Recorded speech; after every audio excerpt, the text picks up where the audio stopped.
Assalamualaikum warahmatullahi wabarakatuh. Selamat pagi semuanya. Pada pertemuan kita hari ini, kita akan membahas mengenai sistem analis. Nah, di dunia industri, analis ini jenisnya ada banyak. Ada yang dikenal sebagai sistem analis, ada juga yang dikenal sebagai bisnis analis. Di samping itu juga ada yang dikenal sebagai infrastruktur analis dan analis-analis yang lain. Analis adalah peran atau job position seseorang yang tugasnya untuk melakukan analisis masalah, kemudian mencari sumber masalahnya, mencari solusi terbaik, memastikan agar solusi tersebut dapat diimplementasikan dan menjawab masalah tersebut hingga melakukan evaluasi. Nah, yang berbeda antara satu jenis analis dan analis yang lain adalah cakupannya atau pendekatannya. Jika perannya adalah seorang bisnis analis, maka pendekatannya adalah dari sisi bisnisnya.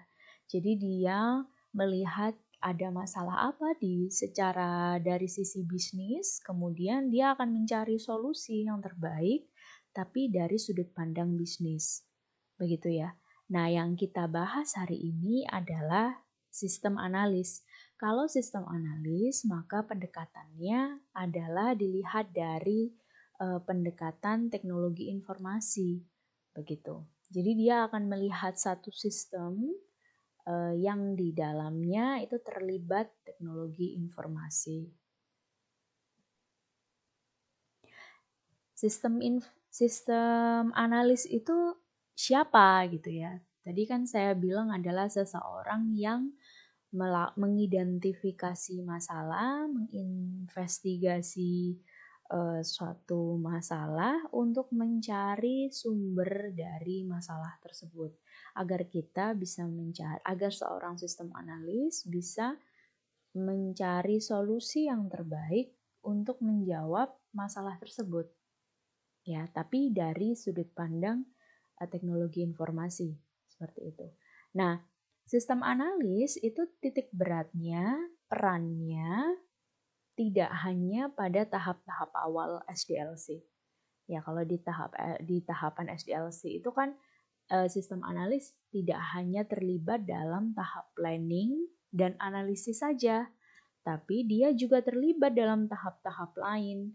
Seperti pada tahap desain, dia akan bekerja sama dengan pihak-pihak yang mengerjakan tahap desain, jadi dia akan bekerja sama dengan para desainer. Pada tahap implementasi, seorang sistem analis juga akan bekerja sama dengan para programmer, ya. Kemudian testing juga demikian, sehingga proses deployment dan maintenance. Jadi sistem analis itu kenapa sih dia bekerja sama dengan pihak-pihak lain? Ya karena dia harus memastikan bahwa sistem informasi yang sudah direncanakan di awal, ya direncanakan di awal itu memang benar-benar didesain, dibuat, dan di-maintain gitu ya. Didesain, dibuat sesuai dengan keinginan atau rencana awal, dan di-maintain. Sistem informasi itu harus tetap berjalan gitu. Jadi tidak hanya sudah jadi ya sudah gitu ya. Enggak, tapi dia akan melakukan evaluasi apakah perlu ada perbaikan atau perlu ada pengembangan dan sebagainya. Nah, alasan mengapa suatu perusahaan atau suatu tim pengembangan perangkat lunak itu membutuhkan peran sistem analis. Nah, yang pertama adalah seorang sistem analis itu harus mampu mengidentifikasi dan mencari solusi yang terbaik gitu. Ketika kita membuat satu sistem informasi, perusahaan, bisnis atau tim proyek pengembangan sistem informasi akan membuat sistem informasi, dia harus dijustifikasi dulu apakah memang sistem informasi yang akan dibuat itu menjawab masalah yang sedang dihadapi. Kalau misalnya tidak menjawab masalah yang akan dihadapi gitu ya, ujuk-ujuk dibuat gitu, tiba-tiba kita sudah buat saja ada dana lebih, kita buat saja sistem informasi A, B, C begitu. Tanpa tidak ada alasan yang berdasar, maka resiko sistem informasi tersebut tidak digunakan, sudah jadi kemudian tidak digunakan, itu resikonya akan sangat besar. Kemudian yang kedua, sistem analis juga harus memastikan bahwa sistem informasi yang dibangun atau di-acquire ya, bisa jadi tidak hanya membangun tapi dia juga hanya membeli gitu atau menyewa, memenuhi kebutuhan dari pengguna. Nah, yang ketiga adalah seorang sistem analis itu juga memastikan bahwa sistem informasi yang dihasilkan itu memang benar-benar dijalankan. Nah, hal-hal ini kita memerlukan adanya peran seorang sistem analis. Lalu perannya sistem analis gitu ya, secara umum apa sih? Kalau kita tadi sudah melihat fungsinya sistem analis, sekarang perannya apa? Secara umum, perannya ada 3. Yang pertama, seorang sistem analis harus mampu menjadi konsultan. Maksudnya seperti apa? Menjadi seorang konsultan itu, dia harus memiliki kemampuan pengetahuan, baik bisnis maupun teknologi gitu. Sehingga dia ketika ada satu masalah, dia bisa memberikan saran solusi dari masalah tersebut. Jadi kalau misalnya ada masalah nih, ini kok tidak efisien ya pengiriman barangnya, maka solusinya apa? Dia bisa melihat dia bisa memberikan opsi-opsi solusi dan memilih mana yang paling baik untuk menyelesaikan masalah tersebut dilihat dari kondisi dari perusahaan. Kemudian peran yang kedua ini sangat terkait dengan peran konsultan tadi, yaitu harus menjadi supporting expert. Seorang sistem analis itu harus secara profesional punya pengetahuan di bidang IT ya, di bidang IT secara umum. Jadi dia harus paham infrastruktur IT, hardware, software, kemudian jaringannya, bagaimana hardware dan software tersebut berkomunikasi, media penyimpanan, kemudian dia juga harus memiliki kemampuan programming untuk membangun sistem informasi tersebut dan lain sebagainya, dan kaitannya dalam menjawab permasalahan bisnis atau dalam penggunaannya dalam bisnis. Jadi kalau ada software demikian, penggunaannya di bisnis seperti apa? Kalau misalnya ada masalah demikian yang muncul di perusahaan, maka hardware atau media penyimpanan yang paling cocok itu harus seperti apa? Nah, itu sebagai supporting expert. Dan yang terakhir adalah seorang sistem analis harus menjadi agent of change. Maksudnya seperti apa agent of change ini? Suatu perusahaan itu atau organisasi ya, ketika dia ingin berkembang menjadi lebih baik, maka dia harus melakukan perubahan gitu. Ada perubahan yang terjadi. Nah, untuk melakukan perubahan itu kan dia harus ada langkah-langkah jelas gitu. Dia harus direncanakan secara jelas langkah-langkahnya seperti apa. Maka dia membutuhkan agent of change. Orang yang mendefinisikan perubahan-perubahan apa saja yang harus dilakukan dalam perusahaan. Kemudian aktivitas-aktivitas apa saja gitu ya. Aktivitas-aktivitas apa saja yang harus direncanakan untuk harus dilakukan agar perubahan tersebut bisa implemented. Selain itu, seorang sistem analis juga harus bekerja sama dengan orang lain, dengan pihak-pihak lain, agar perubahan tersebut dapat berjalan. Jadi sistem analis itu tidak bisa bekerja sendiri ya. Dia membutuhkan kerjasama dari orang lain agar yang dikerjakan, planning tersebut itu memang bisa dijalankan. Nah, kesimpulannya seorang sistem analis itu adalah seorang problem solver. Ya, dia harus memahami perubahan apa yang dibutuhkan, kemudian bagaimana cara merubah hal tersebut, dan dia harus juga bekerja sama dengan orang lain agar orang lain tersebut mau ikut berubah. Sehingga seorang sistem analis itu juga harus memahami keinginan dari seorang pengguna. Apa ekspektasinya dari teknologi yang dia gunakan? Dia itu harus paham. Nah, kemudian seseorang sistem analis itu juga harus memiliki kemampuan atau pengalaman dalam programming. Hal ini kenapa? Karena seorang sistem analis itu harus memiliki harus memahami kapabilitas teknologi informasi itu seperti apa. Nah, untuk memahami kapabilitas teknologi informasi, maka dia harus punya pengalaman berinteraksi dengan teknologi tersebut, kan gitu. Jadi, ketika orang bisnis menginginkan saya kepingin sistem informasinya bisa melakukan A, B, C, maka dia bisa, karena dia punya pengalaman di bidang itu, sehingga dia tahu bagian mana dari keinginan ABC tersebut yang memang bisa diimplementasikan dalam teknologi informasi, dan mana yang tidak. Ketika ada yang tidak, maka kita bisa berikan pilihan opsi yang lain, dipindah gitu ya, kami tidak bisa yang C, tapi mungkin ini bisa digantikan dengan cara yang D, begitu. Kemudian mengartikannya dalam bahasa teknikal, diartikan dan dikomunikasikan kepada para programmernya atau yang lain gitu ya, yang membutuhkan bahasa teknikal lain. Jadi seorang sistem analis itu ada di tengah-tengah, ya, ada di tengah-tengah. Dia menjebatani orang awam tadi dari pihak bisnis dan menjebatani orang-orang teknikal. Jadi dia harus punya kemampuan dua hal tersebut.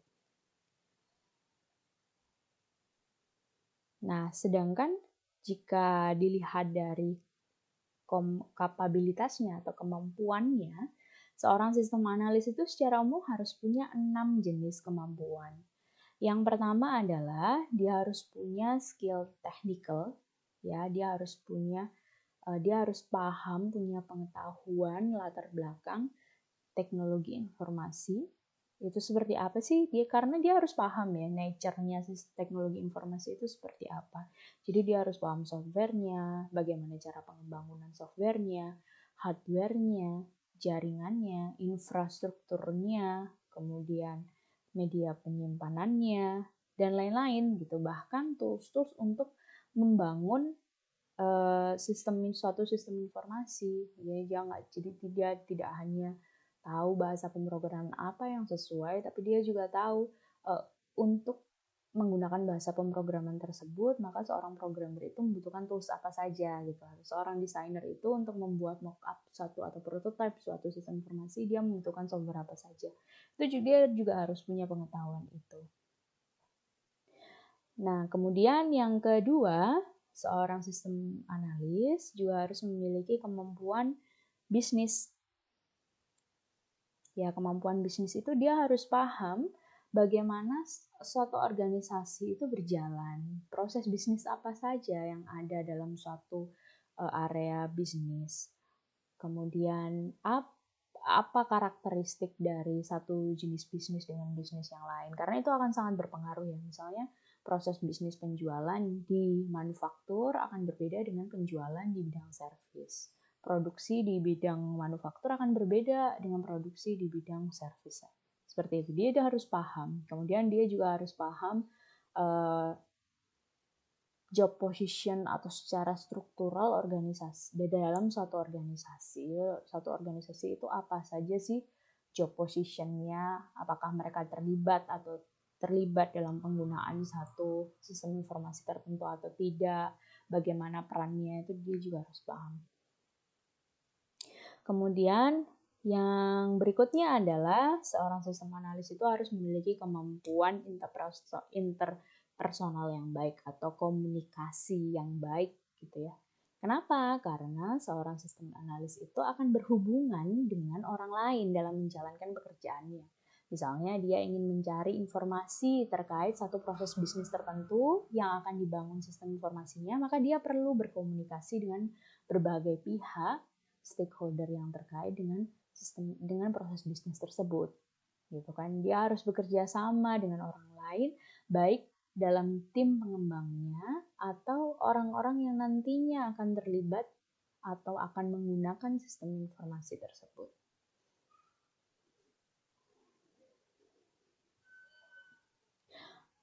Yang berikutnya adalah seorang sistem analis itu harus memiliki kode etik yang baik dan integritas yang baik. Ini terkait dengan apa? Ini terkait dengan sistem analis itu kan bekerjanya dengan data-data penting ya, data-data krusial, bahkan merupakan data-data yang sifatnya adalah rahasia. Contohnya seperti data-data pribadi, gaji seorang pegawai, itu kan merupakan data-data yang tidak diperkenankan untuk disebarluaskan. Oleh karena itu, seorang sistem analis itu ketika sudah mendapatkan data-data tersebut, dia harus menyimpannya dan tidak menyebarkannya. Walaupun itu ke rekan kerjanya, tapi kalau rekan kerjanya perannya bukan sistem analis, ya sebaiknya tidak dibocorkan. Skill yang berikutnya adalah skill management. Ini terkait dengan karena ketika kita mengembangkan sistem informasi itu kita akan bekerja sama dengan tim proyek pengembangan sistem informasi, maka seorang sistem analis harus memiliki kemampuan manajemen yang baik. Ya, kemudian dia juga harus mampu memanage resource dalam tim tersebut, memanage resiko dan perubahan-perubahan yang kemungkinan besar akan muncul. Yang terakhir yang penting juga adalah skill analytical gitu ya, analytical skill, kemampuan analisis. Seorang sistem analis itu karena dia harus mampu mengidentifikasi masalah, kemudian mencari solusi yang terbaik dalam menyelesaikan masalah tersebut, maka dia harus mampu breakdown masalah tersebut. Nah, kemampuan breakdown masalah tersebut itu merupakan kemampuan analytical gitu ya, analisis. Dia harus mampu menganalisis apa-apa saja yang menjadi masalah, kemudian apa saja yang dibutuhkan untuk menyelesaikan masalah tersebut dan lain sebagainya. Itu skill-skill dari sistem analis. Nah, di bagian awal salah satu perannya seorang sistem analis adalah menganalisis masalah, mengidentifikasi masalah, root akar dari masalah, kemudian mencari solusinya. Tahapannya apa sih? Secara umum, tahapannya ada 5. Yang pertama adalah seorang sistem analis ini harus mengumpulkan informasi yang rinci. Jadi informasi yang dikumpulkan oleh seorang sistem analis itu tidak boleh hanya sekedarnya saja ya. Tapi dia harus sampai rinci, sampai detail banget dari informasi yang dia butuhkan. Caranya bagaimana? Caranya banyak, bisa melalui wawancara, interview, begitu dengan pihak-pihak yang terlibat, atau juga melakukan observasi. Jadi melihat orang lain bekerja gitu ya, orang lain dalam sistem tersebut bekerja. Kemudian juga mengobservasi bagaimana pihak-pihak tersebut menjalankan proses bisnis. Kemudian jika memerlukan dokumen-dokumen pendukung, maka dia juga harus mempelajari dokumen-dokumen pendukung tersebut dan informasi-informasi tambahan lainnya gitu. Kemudian tahap yang kedua, ketika informasi-informasi tersebut dikumpulkan, maka selanjutnya seorang sistem analis akan mendefinisikan requirement atau kebutuhan.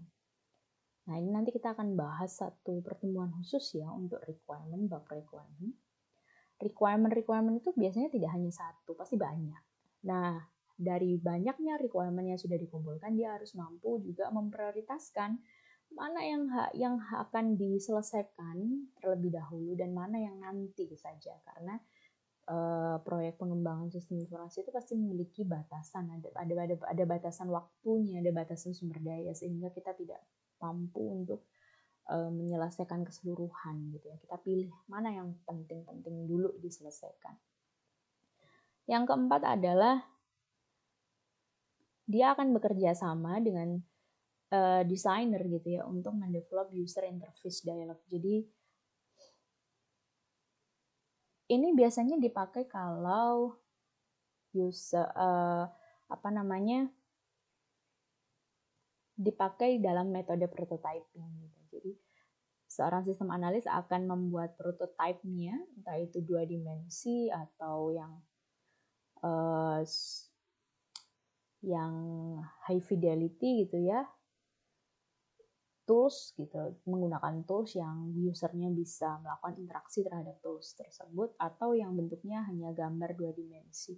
Ini gunanya untuk apa sih? Gunanya untuk berkomunikasi dengan user yang usernya tidak begitu paham bahasa teknikal gitu ya, terutama apalagi kalau usernya tidak begitu paham apa yang dia inginkan. Ini salah satu metode saja.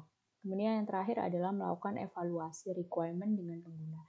Jadi yang tadi requirement-nya sudah dikumpulkan, kemudian dievaluasi, dikembalikan lagi ke usernya, apakah demikian gitu, dikonfirmasi.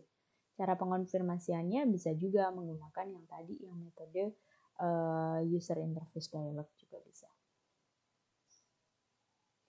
Nah, berikutnya adalah dokumen-dokumen yang dihasilkan oleh seorang sistem analis begitu ya. Ini saya tunjukkan aja karena ada istilah-istilahnya ya. Istilah-istilah di pengembangan perangkat Luna, ada 3 istilah yang paling umum, 3 dokumen yang paling umum yang terkait dengan analis adalah yang pertama adalah BRD atau Business Requirement Document. Kalau yang Business Requirement Document atau BRD ini tidak dilakukan oleh sistem analis, ini dilakukan oleh business analis. Jadi dia merupakan breakdown dari identifikasi masalah dilihat dari bisnis. Jadi dia tidak akan sampai khusus gitu ya, sifatnya general. Contohnya nanti bisa dilihat di example-nya ya, sifatnya general yang nanti akan diselesaikan, dicari solusinya oleh sistem analis gitu. Jadi yang BRD ini dikerjakan oleh business analis. Nah, berikutnya ini yang dikerjakan oleh sistem analis. Yang pertama adalah software requirement specification dan yang kedua adalah functional requirement specification. Meskipun di tabel tersebut, jika dilihat di dokumen tersebut merupakan luaran dari fase planning dalam SDLC, tapi tidak menutup kemungkinan 2 dokumen tersebut ini dikeluarkan di fase analisis, terutama yang FRS, itu biasanya keluar di analisis. Tapi kedua jenis dokumen tersebut ini sangat tergantung dengan tim proyeknya gitu. Karena terkadang ada yang dipecah seperti ini, SRS sendiri kemudian FRS. SRS itu yang jadi dari BRD di breakdown menjadi SRS. Nanti di SRS di breakdown lagi menjadi FRS. Jadi kalau yang di FRS itu sudah sangat detail sekali dan technical sekali. Tapi ada juga yang menjadikan satu gitu, karena ini nggak saklek ya, tidak mutlak seperti ini. Jadi sangat tergantung dengan kebiasaan dari tim proyeknya. Ini bisa saja SRS dan FRS ini dijadikan satu dokumen utuh yang merupakan luaran dari tahap analisis. Yang buat siapa? Yang buat adalah seorang sistem analis. Nah, ini akan menjadi acuan seorang desainer untuk membangun desain antarmuka maupun desain experience dari satu sistem informasi.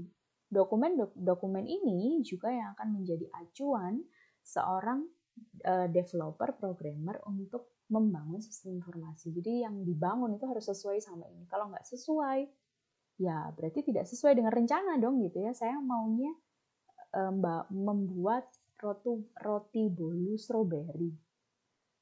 Gitu, itu planningnya gitu. Karena yang tukang masaknya nggak baca dokumennya, atau tidak berkoordinasi dengan sistem analisnya gitu ya, yang keluar jadinya roti bolu coklat ya kan, tidak diinginkan oleh klien ya atau penggunanya. Nah, berikutnya di slide berikutnya adalah mengenai jalur karir dari seorang sistem developer. Ini kita sudah ngomongin tentang prospek dari lulusan sistem informasi ya. Jadi, kalau teman-teman lulus atau memiliki background teknologi informasi, baik itu lulusan sistem informasi atau teknik informatika ya, maka teman-teman bisa masuk dalam entry level yang programmer. Jadi junior programmer atau junior analis gitu. Apakah tidak bisa masuk ke yang bisnis? Kalau yang latar belakangnya technical banget seperti teknik informatika mungkin agak sulit ya. Tapi kalau sistem informasi mungkin masih bisa masuk dalam junior business analis gitu atau business function specialist itu juga bisa. Kemudian dari situ baru ketika dia sudah memiliki pengalaman programming atau pengalaman sebagai junior analis, maka dia selanjutnya dia bisa menjadi senior system analis, atau bahkan di sini ada dia juga bisa menjadi business analis dan lain-lain, hingga akhirnya dia bisa menjadi seorang, misalnya salah satunya adalah project manager. Nah, prospeknya lulusan sistem informasi itu bagaimana sih di Indonesia? Di Indonesia itu saat ini, kalau teman-teman ini, saya ngambil dari ini hasil pencariannya Pak Prisa ya. Pak Prisa sempat kemarin mencari di Jobstreet sama di Google, gitu ya, dengan kata kunci adalah sistem informasi. Kalau di Jobstreet, ini banyak yang ditawarkan lowongan-lowongan yang terkait dengan seseorang yang memiliki latar belakang sistem informasi. Job position-nya adalah developer, jadi mulai application developer, mobile developer, web developer, bahkan programmer secara umum, atau juga terkait dengan database administration, business intelligence, kayak gitu ya. Nah, di dalamnya ini salah satunya ada juga sistem analis. Jadi sistem analis itu merupakan job position yang juga dibutuhkan ya di Indonesia saat ini. Jadi perusahaan-perusahaan di Indonesia itu sudah mulai membuka lowongan atau membutuhkan seseorang yang memiliki kemampuan sistem analisis. Saya sudah mengupload juga yang hasil pencarian Google latar belakangnya sistem informasi ya. Saya attach di ilmu, teman-teman bisa lihat. Seperti itu. Baik, ini akhir dari materi hari ini. Jika ada pertanyaan atau hal-hal yang ingin didiskusikan, silakan bisa disampaikan. Terima kasih.